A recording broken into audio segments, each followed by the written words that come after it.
তাল আৰু মৃদংগৰ ছন্দত ছন্দায়িত টিংখাং।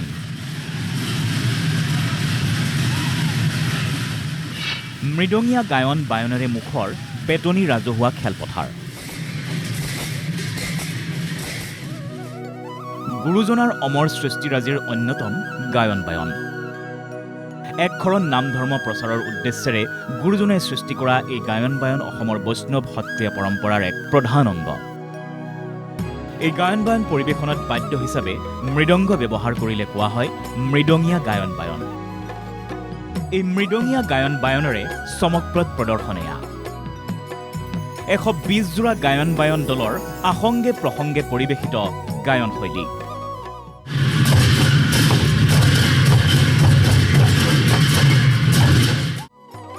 এই আধ্যাত্মিক পৰিৱেশৰ স্থান ডিব্ৰুগড় জিলাৰ টিংখাঙৰ বেতনী ৰাজহুৱা খেলপথাৰ।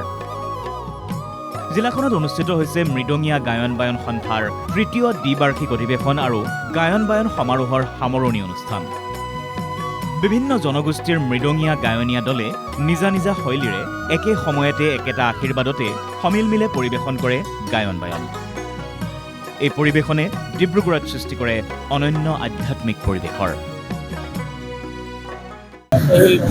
এইসকল শিল্পী আমাৰ জীয়াই ৰাখিছে আৰু তেওঁলোকক আমি আজি এই স্থানত অভ্যৰ্থনা কৰিব পাৰে আৰু তেওঁলোকক এই গায়ন প্ৰদৰ্শন কৰিবলৈ সুবিধা দিব পাৰে আমি আনন্দিত হৈছোঁ। মৃদঙীয়া গায়ন বায়ন সন্থাৰ টিংখাং আঞ্চলিক সমিতিৰ উদ্যোগত আৰু ৰাইডঙীয়া নামঘৰৰ পৰিচালনা সমিতিৰ সহযোগত দুদিনীয়াকৈ অনুষ্ঠিত হৈছিল ধৰ্মীয় অনুষ্ঠানৰ। বৃহস্পতিবাৰে 120 জোৰা গায়ন বায়নৰ দলে মৃদঙীয়া গায়ন বায়ন সংস্কৃতি প্ৰদৰ্শনেৰে সামৰণি পেলায় অনুষ্ঠানৰ।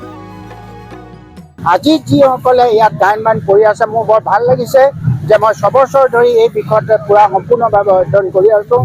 আজি যথেষ্ট গাঁৱলীয়া এই গায়ন বায়নৰ দলত কেইবাটাও মই সৰু সৰু ল'ৰা দেখিছোঁ। উঠি অহা চামৰ কাৰণে তেওঁলোক নিশ্চয় প্ৰেৰণাৰ উৎস আৰু তেওঁলোকৰ দেখি বহুতে প্ৰেৰণা পাব।